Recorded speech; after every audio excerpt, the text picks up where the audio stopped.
ngasa ge khugi manipur da nungti gi hong ai ba haiba tare ko khoi masi ta seng na hatara ga de khoi mikup khuding gi every second every moment da hong ai ba development se khoi amunna yeng ba masang hojik hana post sai tare ko post han gi khoi gi chief minister ga unai hariba sigi mamangi leiba thodok matungi leiba thodok se khoi amunna yeng ba masang hojik ngarang अखोगी honourable chief minister ना मागे house ता वाफम खरा थंगे अदुमक्ति तसेंग हायता गदे कोई मदु assembly दा लेबा pony ना कोई ने आम हेन वा हाइनिंगाई दि लेतबने अदु मेडिया दा फोंदोरकबा पोत खरा कोई थेंगने खबर लोइना मक्ति सब मानना दि मदु पिकअप तौदे हौजिक मणिपुर दा लाइबा अखोगी को तंगदु लेताबा मा लाकना बो होनरकबा मतम सिदा सेंटर दगी तौरिबा पोत से कोई मुनि यंगदबने अदु समना कंदा ऑनरेबल चीफ मिनिस्टर ना हाइबा मतमदा खबर खर ददी पॉलिटिकल सॉल्यूशन पुरकपगी वाफम अमा पल्ले मसी तसेंग दे मदु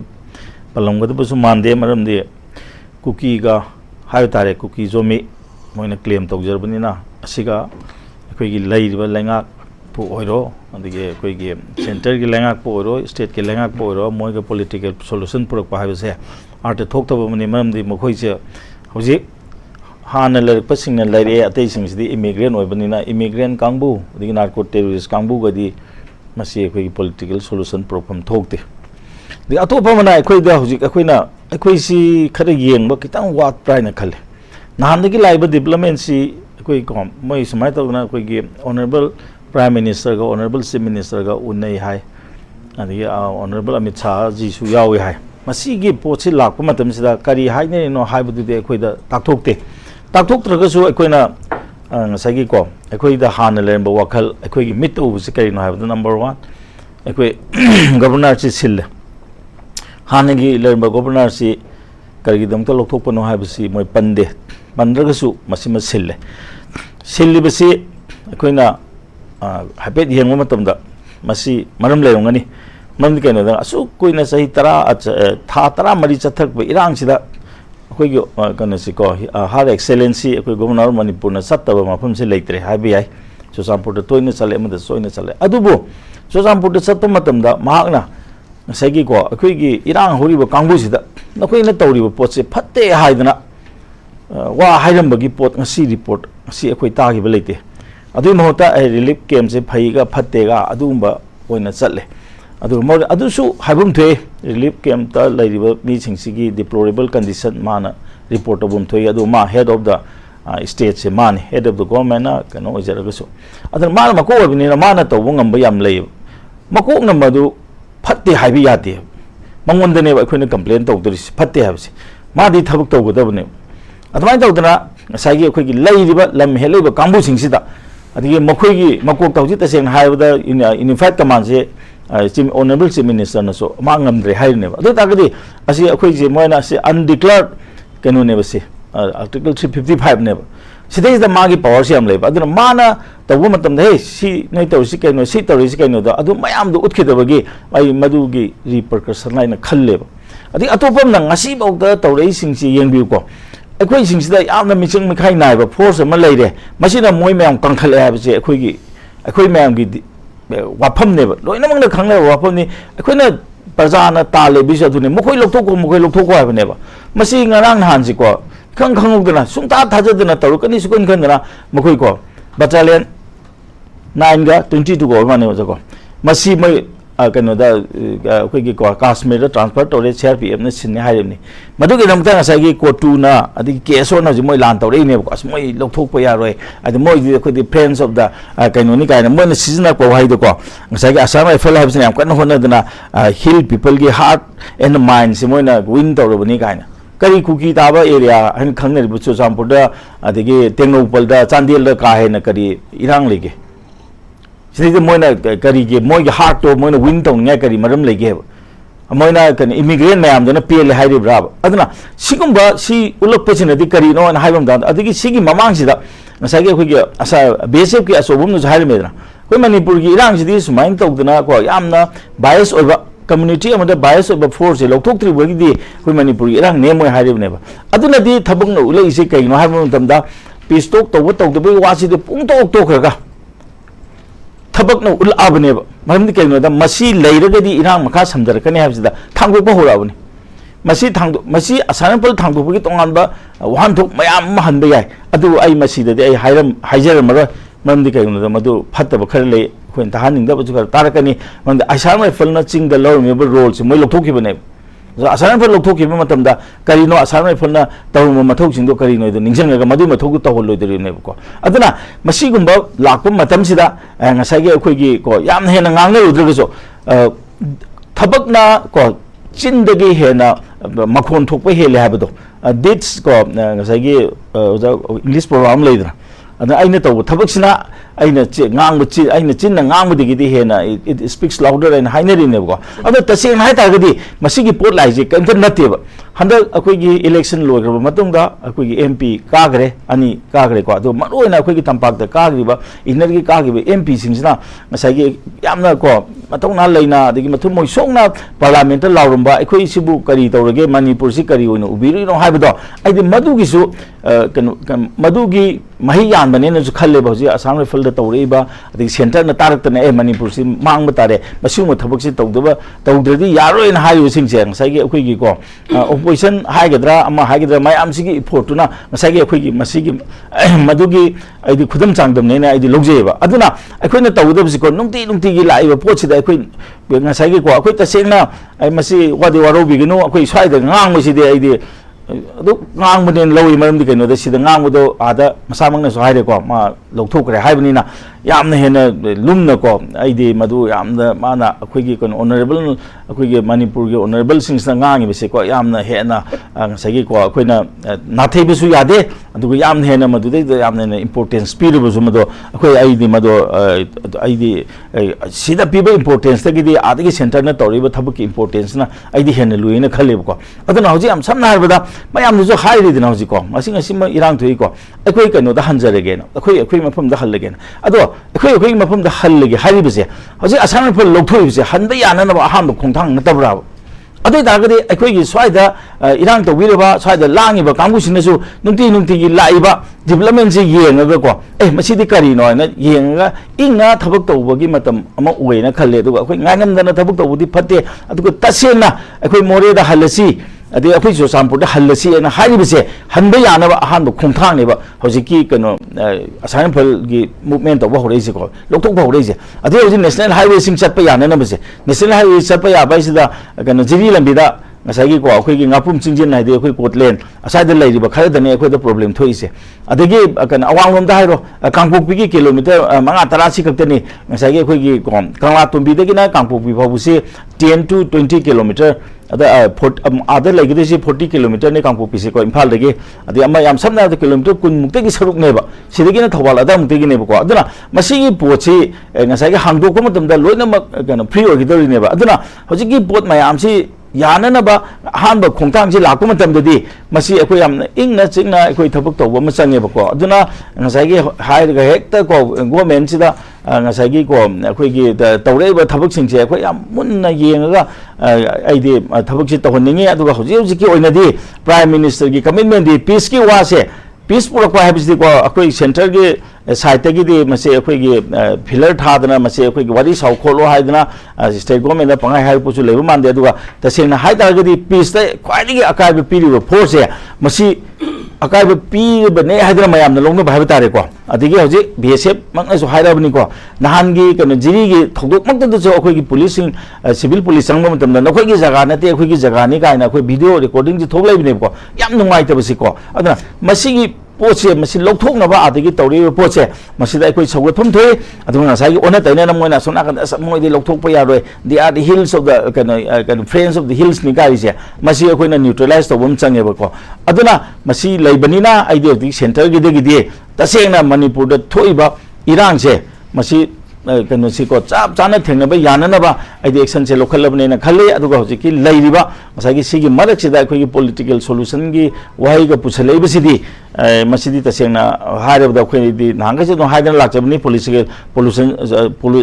पॉलिटिकल सॉल्यूशन हाइबसे आर्ट थोकते immigrant ko adigi kano narco terrorist singa khoi ko government ga political solution tawbage matuk sungda tade makoi di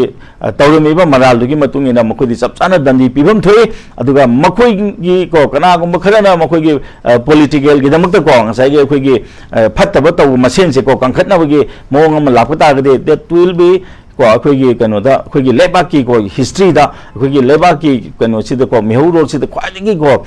amamba period ado ai soidana oigane na khalle aduna ai di ham round da ai si ko am sai thamja okay za ai assembly constituency ki taruk su besan ji huji ku chali budget ki kano si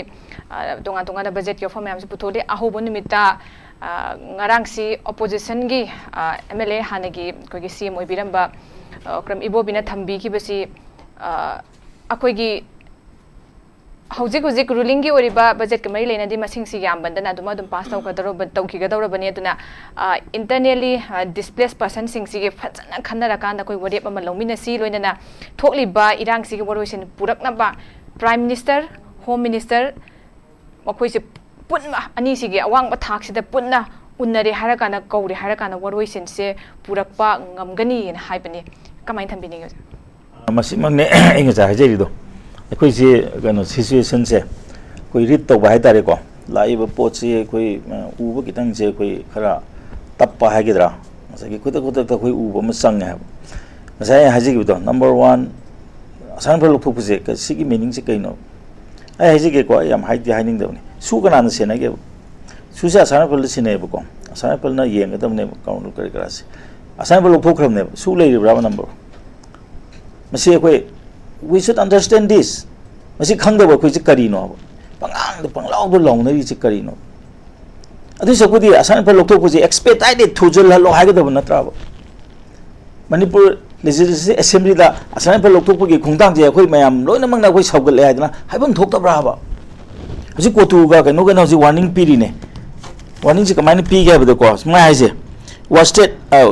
this decision would be wasted and costly one ha je hat ka hari bro ano bula ibu sipai ni moi no moi kap ke siar pi hat ka hai bra ba so wasted and costly ka hai ba se si amna sathi ba ko ne ba masi gi mathak ta koi excel lokhat pam thok ta bra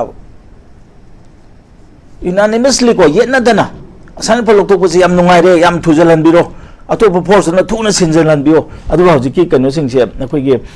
kanu sing se ko hanjalan bio ha gi dum na tra hanjan ba yana ba atmosphere sem bam sange ba koi gi jaga jaga do secure to bam sange adu de koi na haibam thokte adu de expert sing gi poni koi ga pa ma de hanjan ba duni hanjan na ba aham khungtang ji na ta bra ba adi ge mo ngasi ma yam nungai te ba to ko mo ngasi kanu rally sale ba any release ji 144 salary ba jaga ne 144 se loina mak lai ba Imphal Valley loina mak ko koi gi kanu se district sing se loi mo ha na permission lo bra ba kari gi no ba really kanu de gi really em silai ji kari do kana na who spearheaded this movement akoi gi yam wan lejeri ba really kanu da lejeri ba sing jira madu gum ba wakal pohon na madu tobiri do kai gi no moi hanjan ba yana na natra ba san ro lok thok pu se moi adu da pham ga protest obudi adabra कोई नान ममांग दा HYBE दा याव ना तांग कुंथ्रा मा तुई दगी फम बा होरने अदु कई दो गदगी से कोई प्लान तौर से हाइब द सुमाइना एक दा मी गे समना कंद यामना नबा असान पर लोक थोब मतम सि दा अदो हाना अदु की पाउ दो खंगद्रिंग दि मोय पोट से प्लान तौर रंब याब अदु दागदी ए पोट सि सी लाखरे ना हाइब दे अदु अदु हंदो अदु दि मसि दा को याम थुब खुंथांग अदु दि थु ना हंदो हंदो याम थुन सिनबिरो दि अखोय की जगह दो सिक्योर तौरो अखोय हंजल लगे हाइब से सी ओगदब नतबरा assembly na ngasi nimi mangani ga hanjal ne na law si ne ngamgatra ba si kari gino mi gi kanu da lejeba akoi gi relief ta lejeba singje akoi ne seasonal ji ke gino to be ga mapan de lebna to bi ya da ba they are the victims now mo de relief ta lejeri ne ba ati to bam na relief ke paisa yam kai ba mali ko honorable ibo bi ne de hai paisa de kai gre ne hai atu ya de ba paisa kai ba paisa je phajna sin da ba masai ko kanu da akoi gi kanu se sa mo yau ji kare ga yau ji lai ba yum lai na ba sa ji pesa kya kai gi ge amom sa ba pesa kya sang ge lai ri po se ga pesa du ko chan ri brai na assembly da hang bi bu ya da bra ba lai ba pesa me am kai chak ge ba asi akoi na hang mom thok opposition ma to takhat mom thok ta bra ba ada ji ji pesa am chau na hai ri ne kai ri ba pesa se ade mo awab da sing je adi gi tharak ka dre ni supreme court mo na hai se akoi adequate relief pi hai ri ni adi nan ma kanu thori ya lag siri ꯃꯁꯤ ꯃꯣꯏ ꯃꯇꯝ ꯆꯥꯅ doctor ꯊꯥꯕ꯭ꯔꯥ ꯊꯥꯗꯕ꯭ꯔꯥ ꯍꯥꯏꯗꯤ counselling ꯇꯧꯗꯕꯤ ꯈꯨꯔꯝꯃꯕꯅꯦꯕ ꯂꯩꯔꯤꯕ ꯃꯤꯁꯤꯡꯗꯨꯗ ꯉꯁꯥꯏꯒꯤ ꯋꯥꯈꯜ ꯅꯨꯡꯉꯥꯏꯇꯕ ꯄꯣꯛꯍꯟꯕꯁꯤ ꯀꯔꯤꯒꯤꯅꯣ ꯃꯗꯨ ꯂꯣꯏꯅꯃꯛꯇꯣ ꯉꯁꯥꯏꯒꯤ ꯔꯤꯂꯤꯐ ꯀꯃꯥꯏꯅ ꯄꯤꯒꯗꯒꯦ ꯍꯥꯏꯕꯒꯤ ꯉꯁꯥꯏꯒꯤ ꯃꯥꯒꯤ ꯃꯣꯗꯦꯂꯤꯇꯤ ꯃꯌꯥꯝ ꯑꯃ ꯑꯩꯈꯣꯏꯒꯤ ꯃꯤꯇꯜ ꯀꯃꯤꯁꯟꯗ ꯄꯤꯈꯠꯇꯅ ꯈꯣꯠꯀꯠꯇꯅ ꯂꯩꯔꯤ ꯍꯥꯏꯕ ꯑꯗꯨꯅ ꯍꯦꯛꯇ ꯑꯁ ꯅꯣꯏ ꯄꯩꯁꯥ ꯀꯥꯏꯐꯝ ꯊꯣꯛꯄ ꯑꯗꯨꯝ ꯀꯥꯏꯒꯗꯧꯅꯤ ꯀꯥꯏꯅ ꯍꯥꯏꯕꯁꯦ ꯏꯠ ꯏꯁ ꯅꯣꯠ ꯏꯅꯐ ꯀꯥꯏꯔꯤꯕ ꯄꯩꯁꯥꯁꯦ ꯆꯨꯝꯅ ꯁꯤꯖꯤꯟꯅꯕ꯭ꯔꯥ ꯍꯥꯏꯕꯁꯦ ꯍꯪꯐꯝ ꯑꯃ ꯊꯣꯛꯑꯦꯕ ꯔꯤꯂꯤꯐ ꯇ ꯂꯩꯔꯤꯕ ꯃꯤꯁꯤꯡꯁꯤꯒꯤ ꯅꯣꯡꯃꯒꯤ ꯀꯩꯅꯣꯁꯦ ꯄꯩꯁꯥ ꯀꯌꯥ ꯀꯥꯏꯒꯦꯕ ꯆꯥꯅꯕꯗ ꯕ꯭ꯔꯦꯛꯐꯥꯁꯇ ꯀꯌꯥꯅꯣ ꯂꯟꯁꯇ ꯀꯌꯥꯅꯣ ꯗꯤꯅꯔꯗ ꯀꯌꯥꯅꯣ ꯁꯤ ꯑꯩꯈꯣꯏ ꯌꯦꯡꯐꯝ ꯑꯃ ꯊꯣꯛꯑꯦꯕ ꯑꯗꯩ ꯑꯃꯨꯛ ꯉꯁꯥꯏ ꯑꯩꯅ ꯍꯥꯏꯖꯕꯗꯣ ꯍꯧꯖꯤꯛ ꯁꯥꯈ꯭ꯔꯤꯕꯀꯣ ꯄ꯭ꯔꯤ ꯐꯦꯕ꯭ꯔꯤꯀꯦꯇꯦꯠ ꯌꯨꯝꯁꯤꯡꯁꯦ ꯄꯩꯁꯥ ꯀꯌా ꯆꯪꯈ꯭रे यूनिट क्या साग्रे यूनिट अमोंगे कोर्स न करीनो हाइबसे सी असेंबलीज हंगम थोक्तब्रा हजे अखोगे रवि साहेब न हाबिरिदुनिने मसे आ इमुंग मनुंग लेमिनेबा याबगी यूनिट अमत नत्तेबा मफम हाइदि प्राइवेसी लेतेबा पोदबनेबा अदो हाना अहांबददि यायबा प्राइवेसी दो अहांबा लाकबा मतमददि प्राइवेसी लेतेबदि यायबा अदुबु मथंग फजन प्रिफेब्रिकेट साबा मतमददि अदु कितंग प्लान तौबा यादब्राबा अदुना मसिगी मयामसे मसागी को सेंटर दगी काइथरपम पैसादे नो काइथोपा सेंटर नदी कैसु येंगमने क्या फजन सागे से सिदगी रिपोर्ट पिखतपदगी मतुंगिने चटखिद्रेनेबा अदु सुमाइन तौदना अखोगी को असेंबली फमु यादब जनदति निमित 23 फम दौरबनेबा सिदैसा फजब क्वेश्चन से हंगबिदना प्रजा के दम तो ओइबो क्वेश्चन से हंगबियोबा अदुना नसागी कई निमित क्या ने इमंग दो होंगनबा यागदि काइबदि मदुदि को लाई लासु ngमोइदबो पोत अमनेबा मरमदि मदुदि पोत हम संगी हबा अदुना मदुगी पोतुगी अहानबा खोंथांग ओइना ख्वादिगी लमहेनबा को फोर्स से सी ट्रांसफर तौबगी प्रोसेस से लाख मतमसिदा अखोय म्याम चंगना लोइनम यानदना मागे अनि खक्त नतन एंटायरली स्टेज सिदगी मोय हलनग्रो अतोपन सिंजनबिरो हाइबगी पोत अमा सिदैसदा अखोयना लौदना मदुदा अखोयगी थागत वहायमसु पिफम थोय सेंटर दा अदुग तसेन हाइदादे आई ngसाइना आइदा मोन हाइजेरिदिनी अखोय सिगी मतांगसिदा आर्टिकल 355 से अखोयगी स्टेट गवर्नमेंट नदी लेरे हाइरबनी सेंटर नदी लेते हाइरे सिगी मरकसिदा अखोयनी स्टेट गवर्नमेंट दा याम ताइनदोय सोबुदी करी नो हाइबनी दा ताइदम ताइनबम थोकते गली मसा मंगना असेंबली की फ्लोर दा इग्नोफाइड कमांड से लोथोक्रमने आई मिते मोइना लोथोक्रमने हाइरिबको अदु तागदे अखोयना हंगनिंग लेबा फरेबा इरांग से होरकप मतमदा इंटेलिजेंस फेलर ने हाइग्रे मदुगी इंटेलिजेंस फेलर दुगी रिस्पांसिबल ऑफिसर सिंग आई पंदी पंजनिंग दे को ममदि मदु कमने लोय हाइने हेबा मिते सी मिनिस्टर रबिगी मंगन पीद्रे अदे अतोप मयाम ममा मोइगे कम्युनिटी दे बिलोंग तरिबा मयाम ममा सो पोस्ट मयाम पाइ थांगोखदना अदुदे let them be transfer to other state कदम थांगोक्तगेबा मोइदो अदुम पुल लेलिसिदी डीजी खक्तनी सिनबा असिना इज इट इनफ अति मरो मरो मयाम लेलिसिदी सिगुम्बसिदा आई गवर्नमेंट के साथी के हाइन निंदेबा ममदि कैनोदा अदु माइल अदुमाइना कम्युनल ओरकपा तातारगदी चीफ मिनिस्टर मसागे मचिंदगी अदुमाइना आइदी मितेगी चीफ मिनिस्टर नो ओबेने हाइबी वाहाइदु फोंदोक्तागदी करीगी कम्युनिटी अमदा बिलोंग तोबा ngसाइगे को आईपीएस ऑफिसर असुगु मैम हजुगु थमिसि करीगिनो करीगिदमक्ता कैनोदा अखोइगी 3rd मे दा इरांग थोपा मतमदा इंटेलिजेंस फेलो ओबदा जेनरल मयाम ngasi बक्तो मफम होंदोक्तिबसि करीगिनो अदिगे कैनो कमिश्नर के थाक्ता कना कना चेनगे बसिदा अदु मोय हजु चै थाता मई सोरे मदु मोय खंगब्राबा खंगदगना कदबि खंद्रिनो अदुना सिगुम पोत मयाम सि लेबनिना हजिकते आई जा हाइजबुदो हजिक तसेंगना हजिक कनो तौरैसे अखोइगे असान फुल लौथोरैसे अखोइगे एमपी बिमोलना को पार्लियामेंट आई अमको सना रिपीट तौजिको पार्लियामेंट यामना मतो मोय सोकना ngangiबदो आई मदुगी मही ने खलेब सब हेक अदु नत दागजो अदुना मसीगी आसान फुल लौथोकनबगिदों ताइदि मदो माना 70% दि मागे आई कंट्रीब्यूशन ने आई हाइजनिंगे अदुना सिगुम पोत मयाम से लाको मतमसिदा सागे अखोइना पीगदब रिएक्शन से फजना अखोइ मफम चाना पीबा म चांगे अदुगा होजिक तौरिबा कसे सी तौरको मतमसिदा सागे पौलिला हाइबदना अखोइ टेरिटरी अहुम थोगदबनि मितै नागा कुकी फरेने तंपाक से मितै दे पिरोने तंपाक त अखोइगे आ थाइना लाई हक्तक लेमिनारिबा अखोइगे इसिल नाउ मयाम से लोइ तांथोद्रो अखोइना हजि लोइ लेरिने अखोइ सिदैसदा अखोइगे कबु इसिल नाउ अखोइगा दम चारो थांगना युम मरक दम लेमिनारबने अखोइगा मगा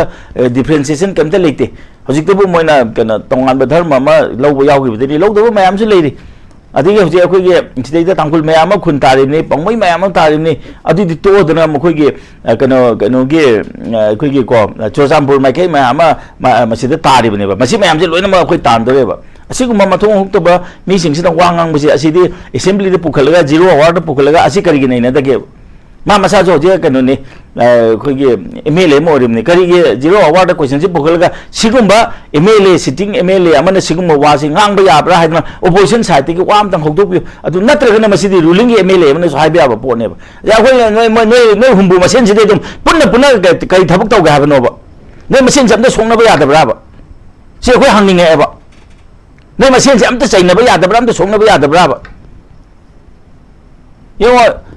6 कनो ngani thatru ngani assembly da laktra gadi bera lege da thatru sulkom da mai suti ung labra ni nai ga khangde ye khangde sigum ba khoi gi ko lo bu phagi dong sana base masi rule of law si lehen bio do lehen badana tana prasa sing si da ko tongan ba ko khoi gi makok ama leina haibu do adugi thaja badi khoi pihan janinge aduga hojik ta sengna central government na tawre base masi khoi appreciate tawum thoi aduga hojik central government ge khongthang di hojik ko कनो से कोई governor को his excellency अनोबमा पुसन बरे मसे कोई यामना appreciate तौम थोई अदुगा अदुगी मथंगा हजि अखोइना ख्वाइदिगी मरु ओरिबा ख्वाइदिगी को मखुत लेंगी हाना हाइनरिबा अखोइगी फोर्स अमा मपान पुथोकपा होगिबसे मसे अखोइ असेंबली दा मसे अखोइ को एप्रिशिएट तौम थोई अदुगा मसे एक्सपेडाइट तौबियु थुबियु मा अदु अनी दु खक्तना अतै लेरिबा मयाम से लोइनम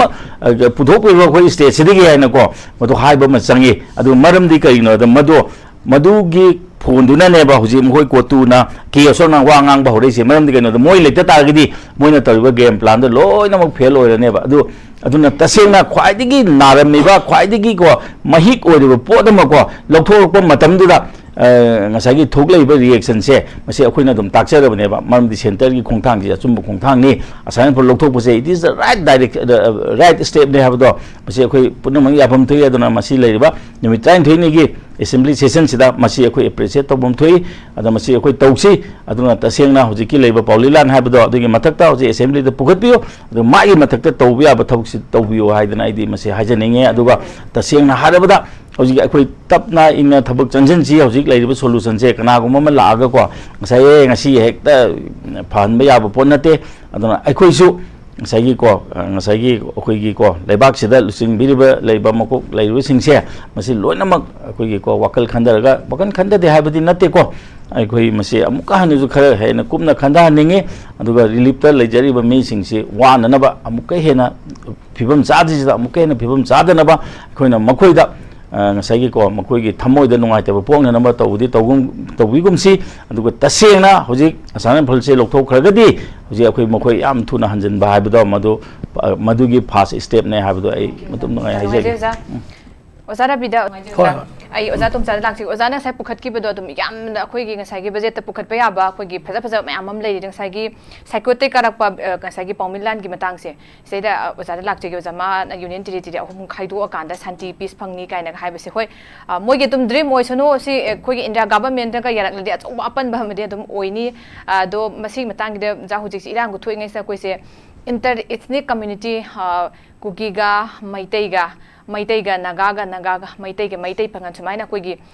नुंगसिनदना बि कन्फ्लिक्ट अमक थोहलकपगी पोट अमखक लाइसे मसिगी मरुमदा कोइसे कना लैबनो अदो हदक नमु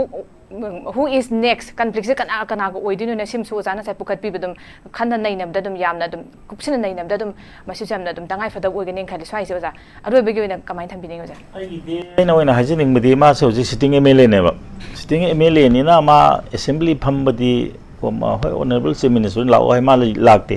ma pan da ma na ngang ai se masi assembly gi zero award pokhalaga mai mathak ta ko thabak khari to bu yai ba ma asi तोयाम तोहनिंगे अतै मनुंगी पोतुदी अखोय याम कन्ना दुदे अखोयना हारुबगी तिक्सु नते दुगा अखोयना खंगबो पोसु नते दुबो अखोय आयनगी मतिंगना तोबो याबसे मागी मथक्ता ngасai ko assembly na action khari lokhatpiyo sima si yam mathok tai ko maram di kaino da mana nganga I wakai si de akhoi masen si ko lemin ba ya tano hoja gi ne tampak si bu akhoi khakta mitei khakta leibrane akhoi mitei bangali china ko mayam am leiri si megi amna emily ani hum kari ne adigi loi community loi namak ki khun leiri bini aduga maroina akhoi kabui hariba ko community simadi akhoi gi ko pura si tampak ta yam leiri bini singda leibidi di tampak te leibini masing yam mung khali si marak se da kaino toksalak ya ba moina laga moi manipur se kaino sukang khangde bo kangbu khare ko adi atu bomna si tanja se ne haijen howning ba muna kuki lam adugi lam haibe leibe ya bra moi mayum de lebe ai ko ai gi hingona ai bidi aduga mukhoina separate administration talpa matamda akoi kakte gi haba tan ba yabrane masi mukhoi gi moi di mapan gi lakpani na ko ngasai gi akoi gi ko yam samna da Europe to tongnari ba ngasai gi ko Czechoslovakia ka kai griba ko ngasai gi mai gi ethnic line daga khatna griba adi hoji so atopa da tawriba dumaina akoi swai da pusalakpagi potam ka mami tai ba ko moi namdana tawga lebak che moi adum phongdok pane akoi gi lam se akoi na lawdorimni mundorimni kaina ko lam se mun ga dong ne so haiba akoi ipai ma na thamamba lam ne so ma haiba ko samna ba ya da ba wasi ongang ba duga separate administration haiba matam da di population ji loina makal sunna lege dom natro ba tai di loi lehele akoi mitai ka tane on atam ne ko tan thalai se ko aduna masi ta seng hai tar gadi masi gi pot adigi communal oibagi pot se akoi aina so mon hajagre mathang de akoi honorable chief minister du ma do haja ning de mamdi keno da akoi mitai gi chief minister natraga du gi chief minister haiba lebum tokte akoi samane akoi manipuri haiba pot se da akoi pusana na bo hana gadamni adu hoji gi potuna lakpa tar gadi makoi gi community du ngak tani matam du chenaram de do ai ngasai akoi gi keno na sai bi record bi na hai da ina khunung on de moina lale haidana chingda sumaina tawi haidana akoi tampak ta tawse haiba di lan gane ba chingda 3rd May da mukhui rally chali moi hana permission lawi permission do mukai permission ko pi budong tawi madu da chenari ba mayam do adu ne ba madu responsibility hoji di fix tawo matam more madu da legi ba intelligence ki makok oriba ko matam du gi DG kari gi dam te action lawri do ne ba ma thabak te retire tawre pha ba yad bro si ain bu yadra ge hoji sitting sitting chief minister ba ngasai gi kanu ge Delhi gi hoji jail le sini ne sitting chief minister mayam jail leina kari ge Manipur gi kari ge thamba yaru de nan gi jiri da hanjana tawre jiri de the chief minister gi kanu de ge ma gi handle de gi buk thole ne ai di smaina hana pau pi gi adi da di madu de tumina le chalam mayam do hoji kari ge action lokot ge adu lokot lang je ba ma ching de di tawe te ya ai di moina di mi hat pa ya khoi jo hat ke ha bu de that is not the law moi hat pa du dandi piu khoi jo hat pa ya de hai bu si la ka da ne ba aduna asi ba bu da 3rd May da chena gri ba ta kanu da ngasai gi rally da khulai pai ga chatpa matam da tumina lai gri da madu da is da yeng duna lai ba officer ma ko ama tam ngasi ba ma ko kendri si kari gi no ba adu mase hoji ki lai assembly sti da lobby ba namu ke assembly de one of the shortest ne na khoi history sem gre da hoji di moi ko nimit tarani thoidi phangone na hagir ne ba masida da onta lawbiyo ba ko lawon jeninge ba am samna ha ko lawon jeninge aduda sai bi ngasi ba da Manipur gi irang si gi mak kanu ko sida chena ba hai tari ko ta sena de chena ba habiya ne moina thon bane ba se adu intelligence ki puri ba police ki mako administration ni mako sing je transfer do ju to bum te ba mukoi je outside the state mo je thado ki dong ne ba aduna masi adu yong ne hai bu de khoina hai ba ya da ba se adu an gi matung ina di action lokot pam thoki lokot biyo adu masi gi pochi di hande ki phami ba assembly si de karung ka no phang de khang munate ba aduna hande ki ji khudong sa ba lawga masi takat piyo moi da action lokot ragana ka du wi lokot no zo hai chi aduna sai gi khoina hajari ba sai gi accountability ha ba se masi kano da di khoi gi assembly da hangba matam da di masi khum da ba ya da bam leiba ko khoina atai de RTI tha bai pir kani khara piro ya du bo hojik leiringe matam sida chap chana tausi do ngasi bauta sai gi relief ki thada griba paisa karai da chakher ge ha ba se masi khoi yengsi masi khoi yengbam su thoi aduga hojik ki leiriba aduga anoba su kar kai ge do mali aduna kari da sizna ga do no kamaina taw ga do no ha ba do madu su khoi yengam thoi aduna ta sengna hai ta ga di hojik ki orba Manipur gi khwai gi phaba poti kari no ha ba asam phal transfer to gi che tholok pa che masi black and white ne si urabane ba ko mit na adum urabani aduna masi ekoi mayam changdara masi ekoi appreciate tausi masi ekoi center na aida mukanna so haijare sagi ekoi gi ko MP no na ka gi MP na parliament de pi gi pressure duna ta sengna ekoi gi center se aidi mai mami se banghan bane aina ida hajaninge ai adu oza bimol se appreciation pijaninge aduna masi gi mayam punam se ekoi punna changmai naraga tausi adu ga hojik ta sengna ꯑꯩꯈꯣꯏꯒꯤ ꯀꯣ ꯉꯁꯥꯏꯒꯤ ꯇꯥꯏꯅꯕꯝ ꯊꯣꯛꯇ꯭ꯔꯕ ꯃꯤ ꯑꯃꯗ ꯀꯣꯏꯇꯥꯏ ꯇꯥꯏꯅꯔꯨꯕꯗꯣ ꯑꯩꯗꯤ ꯃꯗꯨꯗꯤ ꯇꯥꯏꯅꯕꯝ ꯊꯣꯛꯇ꯭ꯔꯦꯅ ꯈꯜꯂꯦ ꯑꯩꯗꯤ ꯑꯗꯨꯒ ꯇꯁꯦꯡꯅ ꯃꯗꯨꯃꯛ ꯍꯥꯏꯗꯅꯁꯨ ꯑꯩꯈꯣꯏꯗ ꯋꯥꯔꯧꯕ ꯄꯣꯛꯄꯗꯤ ꯄꯣꯛꯄꯤꯒꯅꯨ ꯃꯔꯝꯗꯤ ꯀꯩꯅꯣ ꯁꯤꯆꯨꯋꯦꯁꯟ ꯑꯅꯤ ꯏꯁꯥꯅ ꯑꯦꯁꯦꯝꯕ꯭ꯂꯤꯒꯤ ꯐ꯭ꯂꯣꯔꯗ ꯏꯁꯥꯅ ꯃꯌꯥꯝꯒꯤ ꯃꯃꯥꯡꯗ ꯁꯔꯦꯟꯗꯔ ꯇꯧꯈ꯭ꯔꯕꯅꯤꯅ तसेंगना हाइतारगदी हौजिकते अखोइसे अनडिक्लेयर्ड 355 लई हाइबसे मसीदे अइदी मसी अखोइ लौजनिंगे नै हाइजनि ओके ओजा हौजिके 355 की मतंग से मेदि खुसु लेबर लेतबरा हाइबे जान सु हम थंगबिरे अखोइदा यामना क्लियर ओइदबा अमदले ओजा हौजिके